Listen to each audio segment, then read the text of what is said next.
Hello, welcome to Lil's Vintage World. Today I have my May reading wrap up. I haven't done one of these in a couple of years actually. I just kind of fell off the wagon with them. I wasn't feeling it. I wasn't enjoying doing these monthly wrap ups, but I have been craving doing them again, so I thought I'd bring them back. Let me know in the comment section down below if you enjoy monthly reading wrap ups. Let's get straight into it, shall we?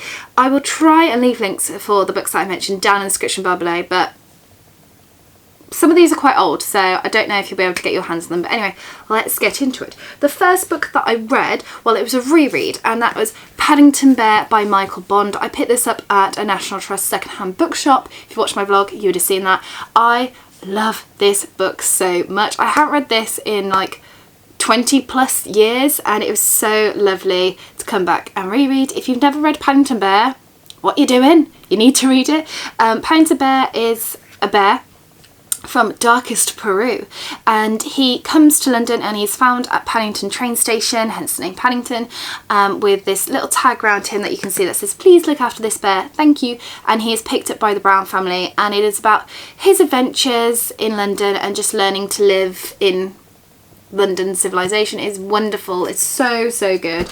As I said, I haven't read it in a really long time, so it's really nice to reread. 5-star amazingness as always. Then the next book that I picked up was a new book for me, and that is Snot Girl California Screaming Volume 2. So this is always a bit tricky to review, isn't it, when you've got different volumes of comics. But Snot Girl is this one here with the green hair. She has allergies, hence Snot Girl, which she takes medication for to try and control. This book is about Lottie, Snot Girl. She is a fashion blogger. Her friends are fashion bloggers, and she goes to events and all the type of things that bloggers do. And she makes a new friend, or new acquaintance, I don't know really what to call her. But then something sinister happens right at the end of volume 1, and I was like, what? And it was so good. It is a thriller. If anybody watched the series Clique, it gives me those sort of feels. It is so good, the end of volume 1. So I had high hopes for this one, but this is kind of, you know, when you get a volume of something where it feels like it's building up to something, that's kind of what this felt like. It felt like it was building up. So I know the next volume or the one after that will be really good, but I did enjoy this. I gave it 3.5 stars. It wasn't quite as good as the first one, which I gave 4, I think, if I remember rightly, but it was still really good. But as I say, it's a building one. That was a building one. Then I picked up Black Beauty. Now this is one that has been retold. It's been retold by Sasha Morton. I've just written it down there. But the original was Anna Sua, I think I want to say. I might have got that wrong. But this is a lovely edition with these beautiful little images inside. I never read Black Beauty as a child. I don't know why. I just didn't.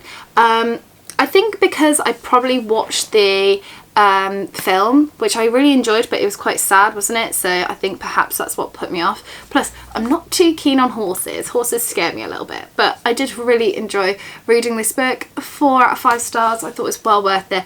And if you've got any little ones in your life, I think they'll really enjoy that because it's beautiful images as well. Then, sticking with the children's theme, and back to the rereads, I reread The Worst Witch by Jill Murphy. So this, as I said, was a reread. It's a book that I loved as a child. I really enjoyed it. And I was at my parents' having Sunday lunch, and I saw this, you know, in my bedroom, and I was like, my old bedroom, I was like, I'll pick that up. It's wonderful. It has some pictures inside as well, which is lovely. So The Worst Witch is about a young witch called Mildred Hubble who goes to a boarding school, Cackles Academy. I know it very much sounds like the plot of Harry Potter, but this did come first. This is from, I want to say it was the 80s. Is this the 80s? No, 74. Blimey. Yeah, published in 1974. Gosh. Okay, so this is definitely pre-Harry Potter, but it's very much on a similar vein, so it's learning to be a witch. But Mildred Hubble, what makes her different is that she's very much a useless witch. So she's rubbish at potions, she's not very good on flying on her broom or anything like that, and it's just, she gets herself into all different sticky situations, and it was such a nice book to reread. I gave it 4.5 out of 5 stars. It was just lovely. Something that I realised when I finished this book though, I was like, I never read the other ones in the series. So when I go to some charity shops, I'm going to see if they've got any more of the books in the series, and I'll pick them up, because why didn't I read any others? No idea. Maybe they came out a bit later. I don't know. But I was born in the 90s, so surely there might be a few others. I don't know, but we'll get to them, because that was really, really good. And I'd highly recommend it. If you want a slightly younger kind of version of Harry Potter, then you'll like that. More childlike, I would say. Then I picked up this beast, Six Queens, Catherine of Aragon, the True Queen by Alison Weir. I have had this on my shelves for ages. I picked this up at Cheltenham Literature Festival a few years ago, and I've only just got around to getting round to it. I don't know why it took me so long to pick it up. But Alison Weir has done a book deal with, I presume, Headline, because it's published by Headline, a 6-book deal to have one book for each of the wives of Henry VIII. This is the first one, Catherine of Aragon, which was his first wife, starting right back at the beginning, and then we go all the way through her marriage with Arthur, Henry, and then right the way through to the end. I like this. I've got to be careful what I say. I liked this book, but I think the thing is, I think I hyped it up too much in my head. I thought I was going to absolutely love it and adore it, because most of Alison's work I really enjoy, but I think I just hyped it up too much. It was okay. I liked it. I didn't love it as much as I wanted to. I wasn't addicted to it as much as I wanted to be, but that's probably my fault, not hers. I think this is going to be a book that's going to sit on my shelf for another 5 years or so, and then I'll come back and reread it and be like, oh yeah, that's really good. Hopefully. I do have the second one, which is Anne Boleyn, which I'm trying not to hype up too much in my head, because you know me and Anne Boleyn.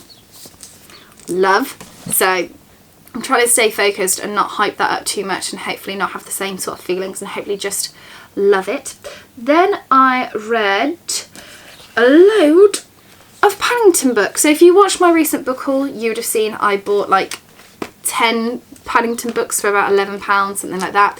I read them all. They're all great. I'm not going to go through every single one of them, but just to chuck you a couple of highlights. This was probably my favourite. Of course it was. Paddington in the Garden. Of course I loved it. These are just great. I would give them anything between 3 and 5 stars. They're just wonderful. And you should definitely read Paddington if you haven't read Paddington. Or if you were like me and as a child you just read a couple of the books, go and read the rest, because they're wonderful. Then I picked up another children's book. I went through children's books that month, didn't I? I picked up The Tailor of Gloucester, a lift and flap book, of course, based on the original Beatrix Potter story. This was wonderful. It was so good. I just loved, like, open the flaps and look inside. It was so nice. It was so good. Beatrix Potter has got the most beautiful kind of art style. It was lovely. So good. I think if I remember right, that was only £1, so a very happy and enjoyable reading experience. Then I picked up Spotlight by Patricia Wentworth. I was in the mood for Patricia Wentworth, so I picked this up. This is about a blackmailer who gets killed, and Miss Silver obviously comes in and sorts it all out. Now, I thought this book was okay. I didn't love it. I wasn't disappointed by it. I just think perhaps I wasn't in the right state of mind when I read this. I don't know. I just didn't love it. I thought it was okay, which I'm a bit at odds with, because a lot of people that I speak to, they say, oh, actually, I really enjoyed Spotlight, and I think perhaps it was more me not being in the right frame of mind than the book. For me, it wasn't anywhere near, you know, my favourites of hers, like Latter End or Chinese Shawl, which are 5-star amazingness. This just wasn't up there. It was okay. But I do still have Lady's Bane? I do still have that one to read of hers. Before I need to order a couple more in, so hopefully I'll enjoy that one a little bit more. Then I read, I've just got my notes down here in my I put all my little notes in this Beatrix Potter book that I loved, so yeah. Then I read a book on my Kindle, which was Wild About the Girl by Louise Penton. Had to think there, couldn't think. I read this on my Kindle. This is the second book in the Robin Wilde series, if it's called a Robin Wilde series. So The first book is about this single mom called Robin Wilde who has a young daughter called Lila, and it's about the juggling act of being a mum, being a parent, your own love life, your own career, family, and all those types of things.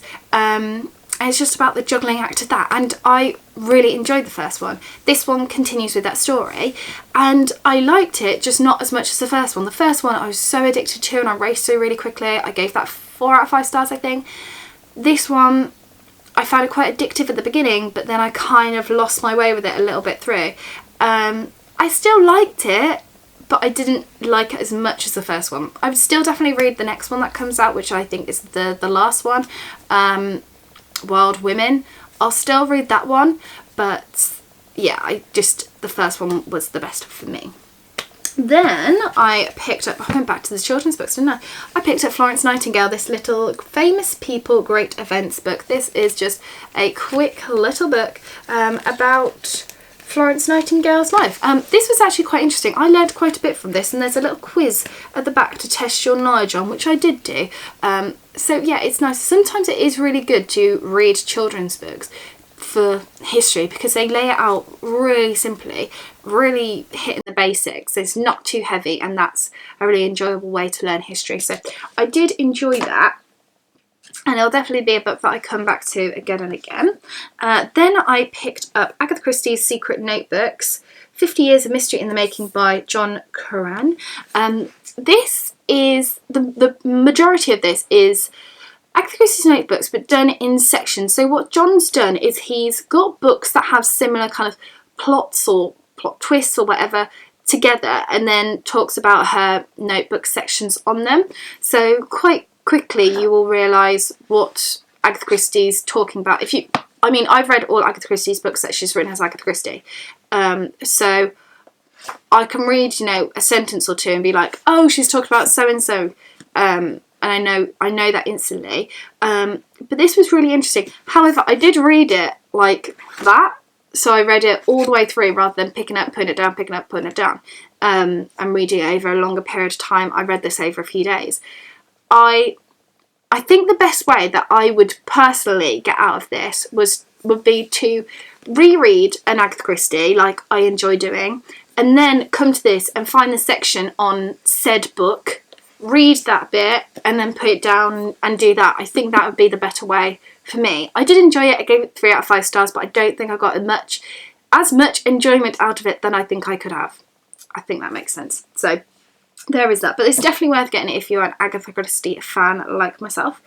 And then finally, I read quite a few books. I read 12 books in the month of May, which I think was really good, but only 9 books that were new. I read 3 rereads. I lastly read Garden Guides, The Cottage Garden by Polly Bolton. I picked this up really cheaply from a treasure shop. I think it was £1.95, and it's just wonderful. I've been reading this and making lists for me and my dad to go to garden centres and pick some flowers out that I think will be suitable to add height, or to put by the pond, or to put by the wall, or put by the house or whatever, and it's been lovely. It does have the most lovely illustrations in as well, which I think is just splendid.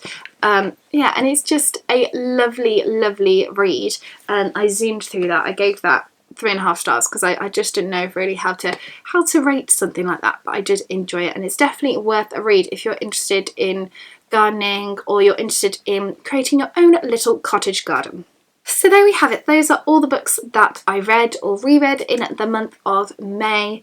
I hope you enjoyed this video. Let me know in the comment section down below if you would be happy for these monthly wrap-ups to return, and I shall see you soon for the next one. Bye for now.